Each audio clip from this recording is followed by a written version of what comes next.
This is Phantology. You may have heard of us. All right, what's up, Khandra of the first generation? This is Stephen, your host from Phantology, along with my lifelong friend Josh, and we are continuing our reread of Mistborn in anticipation of the release of Book 7 later this year. Josh, we're covering The Hero of Ages, of course, and I understand that you have a lot to say on this book. Yeah, I do have a lot to say, but a lot of it is just going to be gushing. So I'll try and pull myself in. You know, like there are things that are wrong with this book. However, I just love this book so much. And I was worried because this is my first reread of it.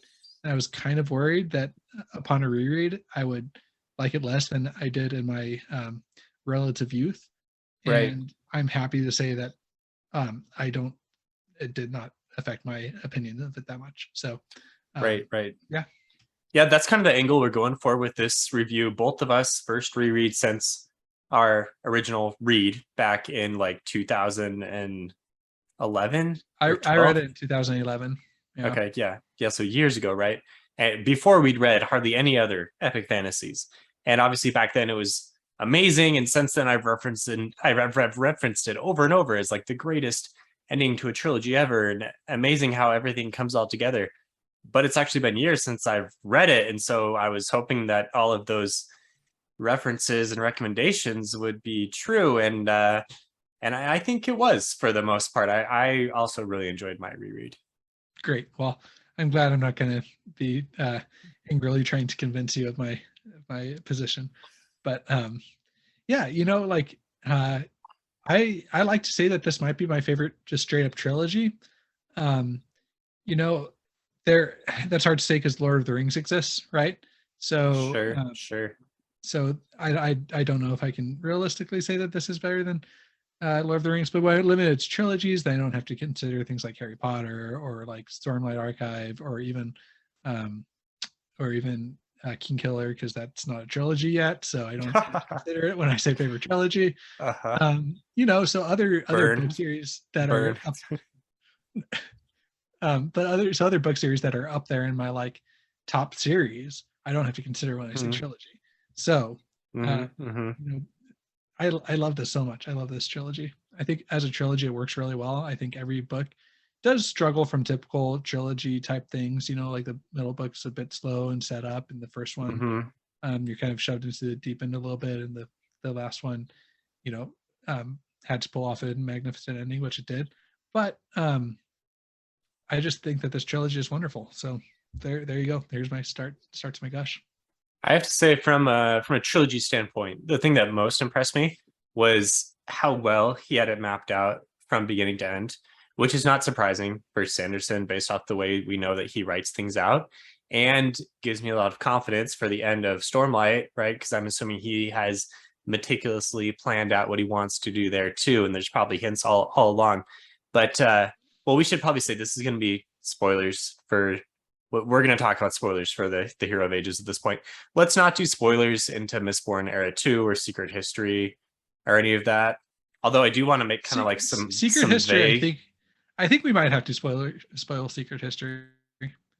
We can. Is that okay? Can we give a warning if we're going to talk about outright spoilers? Yeah. Okay. Okay. We will give a warning. If we can't talk about it, we'll give a warning. Yeah, we will give a warning. Okay. Anyway, so spoilers for Hero of Ages. I mean, the way that he sets up things like the Miss helping Vin out in the first book, and the earring, which is really just laced in that. The earring, especially, I thought was really good. Zane in book 2, and the way that he's added in, you know, more elements throughout the series, but also still added enough of like hints of how they work in ways that have kind of like stuck in the back of your mind and made you think, oh, how did that thing work? But then there's not enough time to like really figure it out. But then when you do get it revealed, it's amazing. The earring especially was really cool because you know, of how important that ended up being, but what a small thing it was. And really nice foreshadowing throughout, huge payoff. The prophecies as well, with Sazed eventually being the Hero of Ages. Yeah, really masterful work with the foreshadowing. I definitely agree. There's tiny little nitpicks. Like I kind of wish that in books like 1 and 2, we would have seen maybe a few more people with like kind of random bits of metal in them somehow. You know, I don't really know how you could have done that, but like if Uh-huh. maybe somebody has like a metal filling or I don't know, just something like that where when you get to book 3, you're oh, that's why that person was acting irrationally. You know, but very small nitpick. Because the way it worked with Vin was just so well done. What did you think? So if you just had to say the book on its own without the trilogy component, how'd you rate the book? Maybe that's an unfair thing to say because it's a lot of the book is built around it being the conclusion of a trilogy. Yeah, I'd say as a trilogy, it's like a 10 out of 10 for me. I don't know, like Dang, 10 out of 10. well, kind of, yeah, like it's Zero, my favorite. zero flaws. No, that's not my 10 out of 10 doesn't mean zero flaws. It means That's not how a 10 out of 10 works. not for me. I think everything is going to have like some sort of flaw, but for me a 10 out of 10 is like would I really want anything to be different? Like maybe for me things could have been different, but like does that mean that I think they like needed to be different in order for it to be better? I don't think so. And the other like on a curve kind of is like I said, it's probably my favorite one. So if I'm going to set my favorite as a 10 out of 10, then it's a 10 out Okay, of 10. that's fair. Right. That's fair. Yeah, Josh's ratings go to a well, I don't know if that's true, Josh, because you don't rate very many things like below a 5. So your curve is from like 5 to 10, but 1 theoretically exists. Well, yeah, sure. I can think of books that I would give a 1 to. We just don't review them on this channel because we Yeah, don't like just trashing books. Okay, fair enough. I'll give the series I'm in between an 8.5 and a 9. I'll say 8.5 just because you said 10 and we don't want to sound like total fanboys. And an 8.5 doesn't sound like nearly as much of a fanboy. Well, hold on. So if I was just taking this book as like just a standalone book, I'd probably go like a 9 because then I'm comparing it to like all other standalone books, right? If I'm comparing the trilogy, then the whole trilogy is a 10, and the standalone book I'd give it more like a 9 because there are things about this book that I think could be better for sure. I feel like Mistborn as a trilogy, for me at least, is more than the sum of its parts in that the way that the books all complement each other really makes for a really satisfying trilogy. However, if you were to like break them up into individual plot elements and characters and books even, I wouldn't rate them as highly. Like I would say Well of Ascension is maybe like a, like a 7 out of 10 book. Hero of Ages, like an 8 out of 10 book. It has a cool ending, but the ending happens really fast.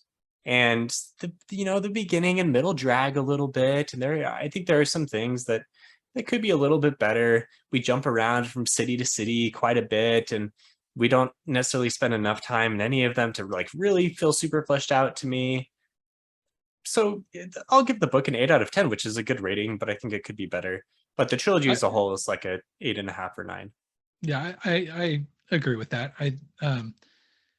The main critique for this book is the same thing that you just said. I think that and Sanderson actually just said this on his live stream, I believe. So maybe I'm just you did. I was easy way out. I was gonna reference that, but I thought about this before he said it.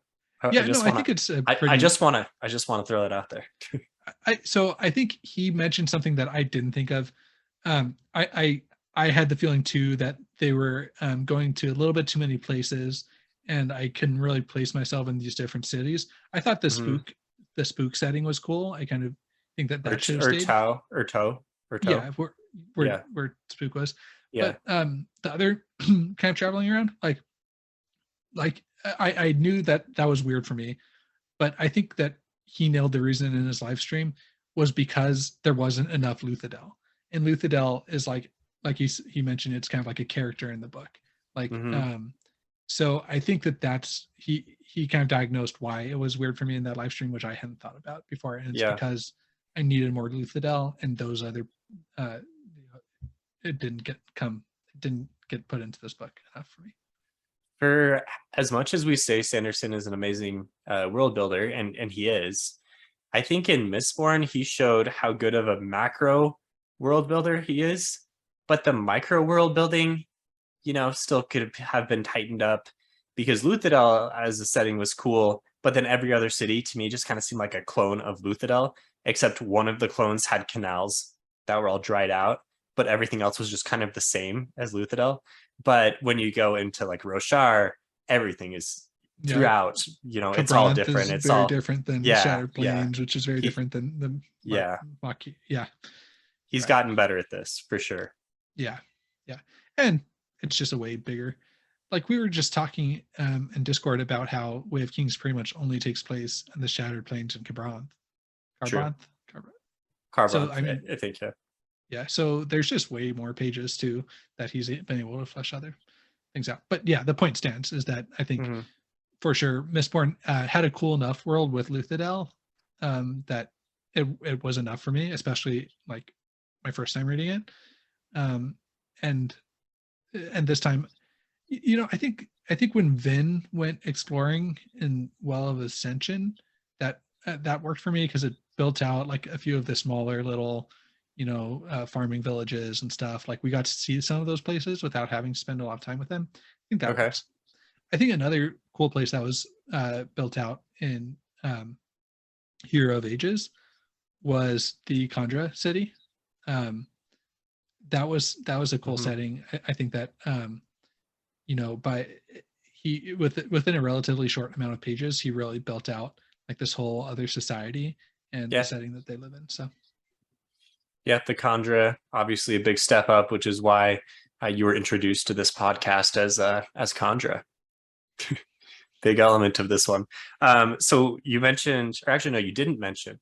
So Vin goes back to Luthadel and levels Creedic Shah at the end. Part of the ending, which I thought was pretty exciting, although a little brief. I think a lot of his, thinking of Stormlight, like the endings are exciting for a longer number of pages, but he was still able to deliver some big haymakers of emotional and plot punches that made it really exciting. I guess I just wished maybe the book had more of those things that I was really invested in past the last 50 pages. Was it even 50 pages? I'm not sure. It was, I think it's longer I listened. I think it was like around 85% that really started picking up. Okay, I could be wrong. Maybe I'm open to being wrong. I think that's when things started building up to like the big craziness. That was maybe 80% was when the rising action really started. I guess once Vin ascends, no, there's still a few chapters after she ascends. Okay, I could be wrong on this. Anyway, what did you think of the ending? Is what I'm trying to say. Yeah, I think it was perfect. Like maybe like you said, if there was, it could have used a longer page count, but I think that the revelation of Vin kind of taking the power for like a sliver of the power for herself and getting introduced to Ruin as kind of a character was really well done. I think that that the whole story with the Khandra and learning about them delivered some really good payoffs. That's something that I kind of I'd forgotten that the first generation were also it's fun to reread something after 10 years because you forget enough things where it's still interesting to figure it out again. I remember generalities, like they all, like the Suicide Pact I had remembered, and the fact that they controlled the ATM I rememred. But I had forgotten what the myths even were. I totally forgot that. I remembered that they were the ones that were breaking Allomancers when they were getting sick, but I kind of forgot like how that came to pass. Like with I've forgotten like the intricacies of it being preservation that put the like use the last that like separated his power enough to let Ruin get the upper hand, but then like Ruin, like I had forgotten that, right? Okay, you remembered more. I forgot it all. Oh, okay. Yeah, nothing. Let's see. So I thought that the Mist reveal was cool, like we talked about. I think that Vin watching Elend get slain was very emotional, like that. I remembered. I think I cried when I read it the first time. I didn't cry this time because I remember Mm. that it happened and that it was going to end Right. happy. But the first time I read it, I'm like, oh no, this is not how it's supposed to end. For sure. Yeah. What Did else? you? So I Yeah. didn't catch, or at least I didn't remember this. When Ellen burned Duralumin and ATM at the same time, he essentially like saw what was going to happen. He saw like super far into the future, and that's why he didn't kill Marsh. Did you Oh, I pick did up on not even that? catch that. No. Yeah, it's Sanderson answered it in a Q&A that I was doing a little research, before the podcast, trying to sound intelligent. But that's why he essentially like saw what Preservation's whole game plan was. I kind of picked up on that he saw that by them burning the ATM, it was going to, Right. That's all that but I thought it was at first, but okay. upon further research, Sanderson says he was able to understand enough to that's why he didn't kill Marsh. So that he knew that Marsh was going to free himself. Like, are we talking Era 2 stuff here? Are we? Well, we could maybe don't Yeah, but yeah. okay.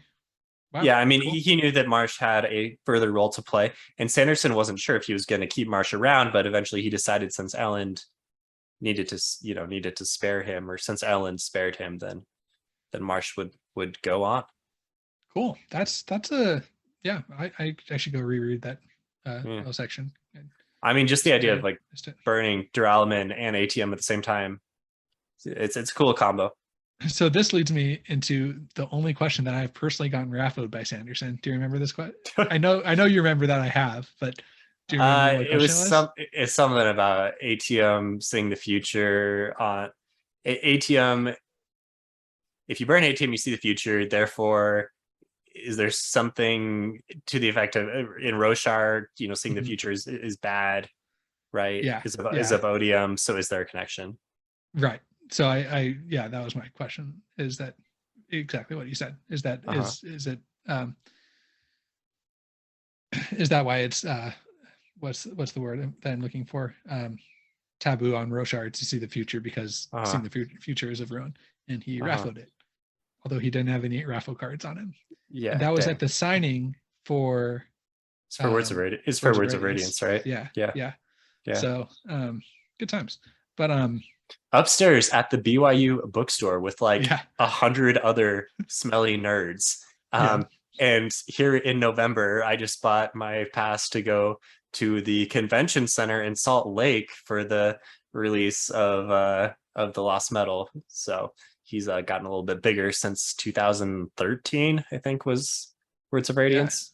We also went downstairs in the that was in the basement of the for the release of book 2 of Mistborn Era 2.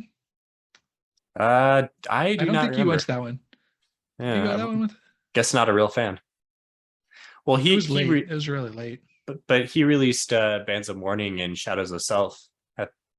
Well, no, it was the same year. It's like a few months apart. Dang, is that true? I'm actually doubting myself now. Did he have 2 release parties in 1 year? I can't remember. Yeah. Okay. Yeah. All right. Anyway, Sidebar. Whatever. Yeah. Carry on. Yeah. What was I saying? Yeah. So the reveal of with ATM being of Ruin was cool, and the Mist and Ruin kind of being his body, while the Mist the Mist Preservation's body, or was that just an essence of its power or something? You can't probably get into some technical stuff that we probably shouldn't pretend that we understand, but I know that like Lerisium, the beads that make you into Mistborn, that I'm pretty confident was Preservation's body, but it's not like ATM was actually Ruin's body. Like, can a god have a body? It's kind of a, it was like a physical nebulous physical manifestation of the body. And like they said, when the power of it was used up, it would return. Like, it's not like it was gone for good. Right. But but he said the power at the Well of Ascension returned in the same way. Okay, I don't know. Over a long time. Yeah. Yeah. And also we do know that like the original holders, like shard holders, died because we saw their bodies in this book. Yeah. Well, Because we saw Preservation, who's Laris, die off camera. Well, actually, we No. didn't see it all. No, no. The Sazed says, if Ellen had stayed a little bit longer, he would have seen a body fall. that was right. That was Ruin. No, that's Preservation. Preservation was when Vin.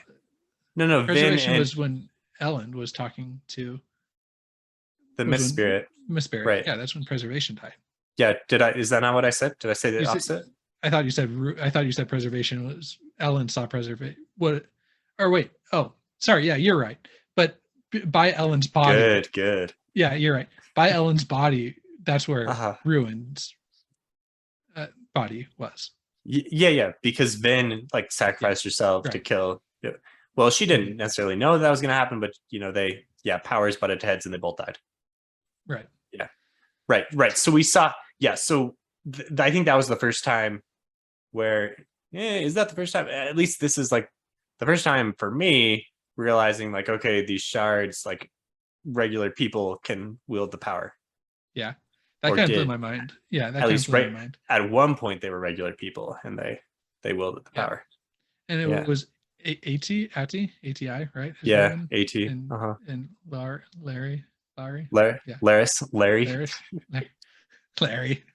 Man, if you're writing a fantasy book and you have a guy named Larry wielding mythical power and being a god, either it's a brilliant book or a terrible one. Sounds like a Hitchhiker's Guide to the Galaxy thing. Yeah. Hitchhiker's Guide, something like that would make it really good. Okay.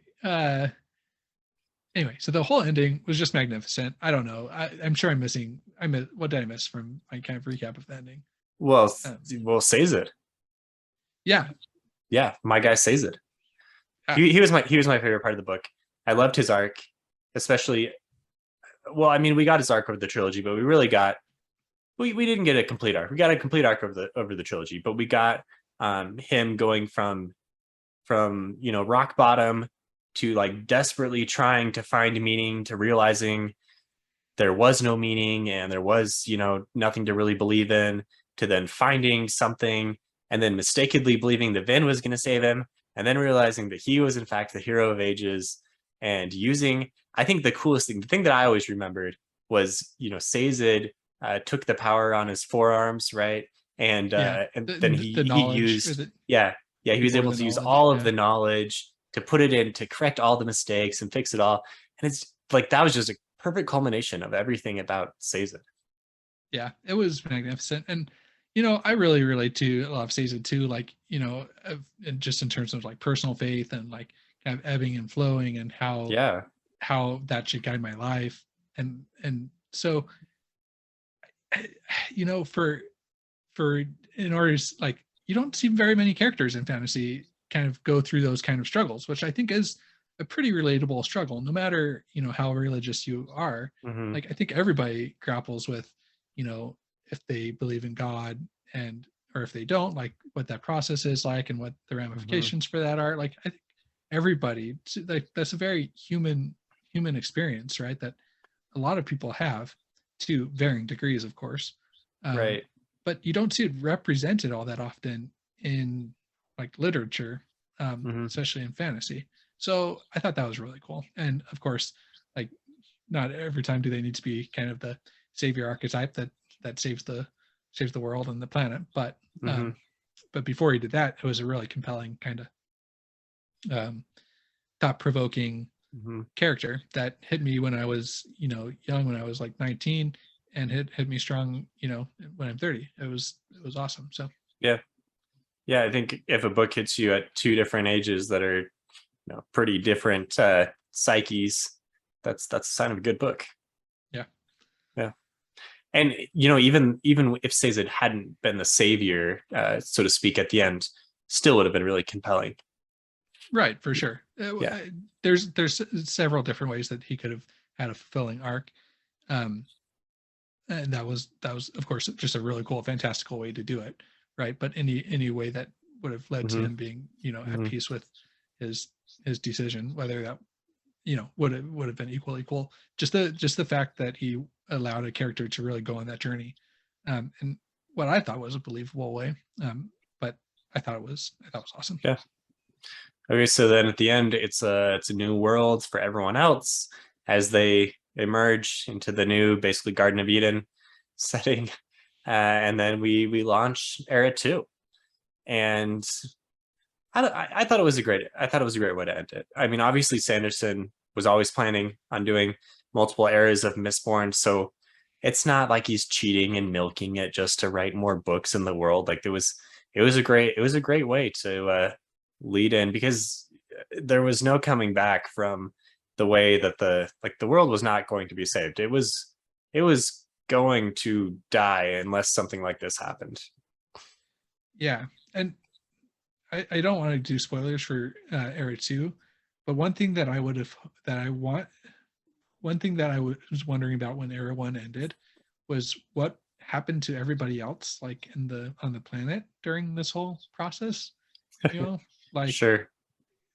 did the whole rest of the world just go extinct? You know, and so I'm excited to reread Era 2 and to get the conclusion of Era 2. Yeah, I'm reading Shadows of Self right now. Nice. And I remember, well, tune in to find out. Yeah, my thoughts there. Yeah, Flash read. Also, yeah, maybe read the book would be a better thing to promote than listen to our podcast where we talk about nothing and act like we know what we're talking about. Okay, what other characters did you think were notable? I mean, Vin, Ellen, Sazed, obviously kind of the big three of the whole series, other than Kelsier, but Kelsier off camera since book 1. What about Spook, Yeoman, Tensoon? Those were 3 side characters that stepped up for me. Yeah, Tensoon, awesome. Spook, great. I think that Spook needed a little bit more to do in book 2 to really make this arc really, really work for me in book 3. Kind of came out of nowhere a little bit. Like, hey, all of a sudden Spook is actually like really cool. Yeah. It's like, okay, right. Like I could buy that, but also like he hasn't been cool before. But he needed to do that with a character, because I think that we needed a cool character in this book besides Vin and Ellen. Because for sure. Yeah. So I think that it worked. I think that it could have been anybody else of the remaining survivors in the crew would have been fine. And Tensoon, that was a really compelling arc for me too. The first time I read it, I was a little bit bored with all the Condor scenes. This time when I read it, knowing the import of them, I think I enjoyed them a little bit more. And especially seeing when I went back and reread it this time, seeing the bravery that Tensoon really did have, and for kind of knowing that if he was right, it was going to mean the destruction of his whole people. That's intense. And he kind of gambled on that, without very much knowledge, and just kind of went for it. So props to Tensoon. Yeah, Brandon did a good job of taking a real alien society here of shape-shifting aliens, essentially, and turning them into people with real emotions. And he does it mostly through Tensoon, but he also does it through other Khandra who have differing emotions and are less noble. But it's a cool way of making an alien society really human, but also still magical and pretty far out there. Yeah, with an interesting set of abilities, culture that develops around that those abilities. For whatever reason, I had in my mind that was kind of like the American court system. The first generation was the Supreme Court, and then the other generations were the they just got to keep on appealing up all the way. That was kind of what I saw it as, and then when I was rereading it, I'm like, okay, yeah, that kind of is the case, but I think that again, it was pretty cool to see Tensoon being able to convince the elders, of this, that it was the recreant. What do they call it? The recreants? I just no, right. Recreants is from Stormlight. Okay. Stormlight. Oh, my bad. The cataclysm. It starts with a C, right? Yeah. Anyway, the fulfilling of the contract. The fulfilling cataclysm. It's a fantasy version of Cataclysm, right? Yeah, okay. Yeah. Anyway, the fact that he was able to convince them to see that it was in fact that was a cool arc. I don't know. What do you think? What do you think of? Was it boring? Was it compelling for you? Yeah, I was okay with the Conjure. I don't know if I super loved them, but they weren't boring. I mean, like I said, I thought it was cool that he really humanized an alien group of creatures. Yeah, but they weren't they weren't super exciting. Other than Tensoon, they just kind of hung around, most of them. Yeah, it did give me like a kind of there's like a line in there which kind of gave me some meta angst, I guess you could say, of like, just what if like after you die, because how they're gonna chop him was just like with no, like, just without a body, without any nutrients, Yeah, just like right. sitting there in perpetual, like, um I don't know if it's like misery is the right word, but just like like a very Yeah, menial seems pretty existence. bad. It's Yeah, like like wait, what's the word for old school Middle Ages Christianity before you know purgatory. yeah, purgatory, Yeah, right? I think. Yeah, I don't know. kind It of. kind of I mean, sounds worse than purgatory to me. worse than purgatory. Yeah, I guess Yeah, it sounds purgatory is like probably it not sounds that like a bad. It sounds like one of the circles of Dante's Inferno or something like that. The bottom of Dante's Inferno. Yeah, it just Just nothing. so yeah, just like the fact that it just gave me like a meta angst or something. I don't know. Yeah, Yeah, it I stuck with don't me. like that. I don't like that for you, Josh, in the afterlife. Thanks. If I'm just at the bottom of the pit, like having this menial existence of like low Uh-huh. levels of suffering without being able to do anything, yeah, that would suck. All right, yeah, I'll toss some acid on you Take me out. and yeah, take you out. Or maybe throw you some bones. I would prefer the bones, but if there aren't any bones around, Either way. either way. I liked Yeoman. I thought he was an interesting villain. I thought his his faith in the Lord Ruler was interesting because there was also the faith that Sazed was dealing with, but Yeoman had this somewhat unshakable faith in the Lord Ruler to the point where after Vin, told him everything she knew, he was like, "Oh, okay, that's interesting. Why would the Lord Ruler put us in this situation and pretend to be dead?" And like that was interesting. He was a good villain. Yeah. Yeah. And a new character on the scene, not a lot of time to be introduced. I like that he was open-minded and not just like a crazy religious zealot. Religious zealots are such a trope in fantasy. It's interesting. I like that Brandon includes religious people that are reasonable, but not always right. They're not just like the savior prophet all the time. They are human. They follow religion, but they may or may not be right. They may be following something incorrect, like the Lord Ruler was obviously not God. They kind of talked about that too with the adherence to the Church of the Survivor, like believing that they were being punished for a lack of faith if the mist got them, when that couldn't have been kind of further from the truth. Like that was actually a preservation, like bestowing a gift upon them, so I thought that was interesting. Yeah. Yeah. And pretty tragic that so many people died, but they would have actually, do they die right away from being snapped? That's what happens, right? Like they're being snapped, they have access to the powers, but their body can't handle it, so they die. It's too violent. Something like that. Yeah. Yeah. Okay. Well, tragic that preservation is trying to help them, but actually kills them. Not very preservation of him. I think they describe it as like a blunt tool or something like that, which is accurate, Yeah. I think. Yeah. Well, I don't think he obviously didn't mean for it to happen in that way. There were some details there, probably missed some details. I'm sure it makes sense to our Mistborn scholars out there. Okay, we are lower on time. Not as much time today. We had some technology issues at the beginning of our recording.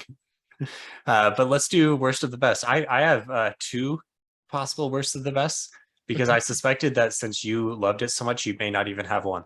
I was just gonna say you do your two, and I'll try and think of one. But I loved it so much. But anyway, go ahead. Okay, I have two. One of them's like a legitimate thing. One of them's kind of a ridiculous thing. And I already talked about the ridiculous thing on Discord, so that's not going to surprise anyone who follows on Discord. So the legitimate thing, we could start there and then close on the funny thing, was the way that the chapter headings were used in this book. I thought was maybe like a little too much of a blunt instrument, like Preservation's Miss, because it revealed like so much right from the beginning. And as I was rereading, I was thinking, okay, I'm not going to understand how this all works. So right at the end, because I remembered my first read, right at the end, I just remember, Sazed moving the planet around and thinking that was so amazing. I didn't remember feeling that like same sense of awe at the beginning of the book. Yet on my reread, right at the beginning of the book, they talk about the Lord Ruler moving the planet around, and we get all these details into Hemorrhagy. And so maybe that was just a little bit jarring for me, because that's not how I remembered uncovering it the first time. On the other hand, maybe the fact that I don't remember it means that it was done really well the first time, because I wasn't able to put everything together and it wasn't super impactful until the end. However, I do think that maybe the chapter headings were a little info dumpy, and it might have been nicer to like actually uncover the secrets of Hemorrhagy through action and character speculation and things, but it's mostly kind of just like told to us. I kind of disagree with you on this one, Stephen. All right, I mean, sure. I get that I don't think you're like absolutely wrong, but I will say, so the first time I read them, I wasn't really into audiobooks when I was actually, but I didn't have them on audiobook. Okay.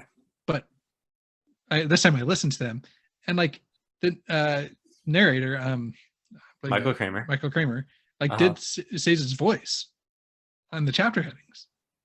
Oh, yeah, right. Yeah. So like if you were listening to it, a downside of audiobooks. yeah. So actually, so I have a friend who is literally reading Hero of Ages right now, and he doesn't know how it ends, obviously, but he was saying, I asked him, do you think the chapter headings are interesting? What do you think of the chapter headings? And he said, yeah, I think it says it, right? Like he's the one who's talking. And I didn't say anything. I just said, well, why don't you read and find out? But maybe that's why he thought that. He was probably cued just from listening to Michael Kramer. Yeah. Yep. So, but Michael Kramer's hands are tied. What is he supposed to do? Make a preservation voice. Make a preservation. Or not a preservation, a harmony voice. Yeah. Okay. Sure. Yeah. But harmonies. Yeah. Well, Well, I don't think that did. Oh, sorry for potential spoilers. Did Harmony get that? Did he get that name at the end of this 101? It's like not. It's named. Not a secret. I don't think that's potentially. Okay. It's in the it's in the online chapter summaries that says Harmony. It's not. I don't think it's a spoiler. Okay. Yeah. So come up with a Harmony voice. I don't know. Like. Yeah. But yeah, he probably consults Sanderson on that. But so I think that there is some substance to it in terms of that regard. However, I think that rereading it gave me some really good insight into the magic systems and helped me understand everything that was going on. And reading it the first time, I didn't pick up that was Sazed writing it, and and it didn't spoil it. I don't. So it's a good structure for a reread. Yeah, I think so, and for an initial read, because it didn't spoil things. An initial read. So first time around, it piques the interest. Second time around, it satisfies the interest. Yes. Yes. Okay, I can see that. Yeah, I can see that comeback. Still a little info dumpy, though, don't you think? Still, yeah. Yeah, but yeah. I just watched a video by what's his name? The New Zealand guy. New Zealand guy. Shoot. Man, there are a lot of. He's big. Does a lot of Avatar stuff. Anyway, his name will come to me. But he had a video essay about how sometimes you should tell, not show. And I think that this is a good example of not everything needs to be shown, not told. Like something. Okay. So anyway, Hello Future Me. Okay, so go watch Hello Future Me's video about that, and he might persuade you even further. But we don't have time. He is a big enough person where I know the name, but I've probably seen a video. He has like close to 1 million subs. He's pretty big. Yeah. Not big on YouTube, even though I am a YouTuber of very he's small renown. you like his stuff. You like his stuff. I think. Sure. Yeah. Okay. Second one, the ridiculous one. There should have been a volcano fight, and the reason why I say this is because the ash mounts are such a big thing, but we only see them. I didn't think we saw them at all, but one of our friends on Discord said actually we do see them. We see them the one time where Marsh is like walking around that town and an ash mound blows up nearby. But we don't see it enough to where it satisfied me. I think if the ash mounts were such a big threat, I would like to see a volcano fight. I would like to see a Mistborn fight, either inside a volcano or like above the volcano as it's erupting. Like because Star Wars status. Yeah, they're using their powers to avoid being incinerated, but they're still fighting, and it's really cool, really cinematic. Would have loved to see that. Missed opportunity. I wonder how many minerals are in lava, like how many metallic.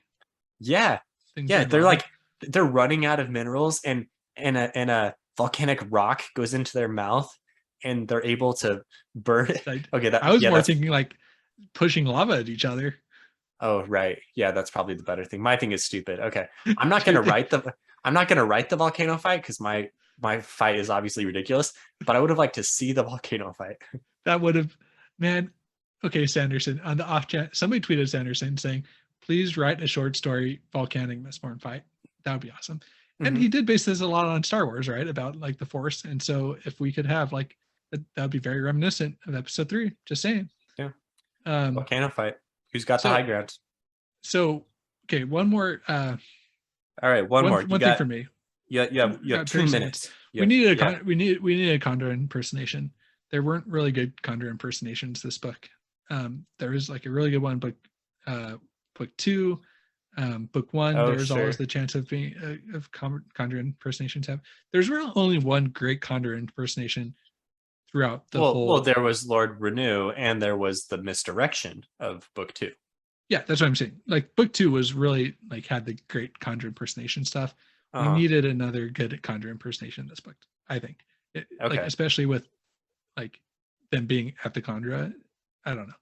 And they did say so you've got the potential for shape-shifting. Shape-shifting is a tricky thing, but we didn't see the trickiness. Yep.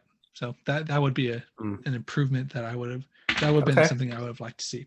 A shape-shifting Condra battle inside of a volcano with one of them using Hemalurgy, one of them using Verukami, and one of them using Elemency. Yeah, head explosion. That would solve everything. Yeah. Yeah. The perfect Mistborn book. Yeah. That no one would read because it's ridiculous. and the movie would be directed by Michael Bay. Michael Bay. Yeah. Yes. It's got to be Michael Bay. Yeah. All right. That was some good content. So we got to end there. This is the George Costanza theory of content, right? Once you have something good, you just walk out. So yeah. Hero of Ages. Thanks, Josh. See you guys later.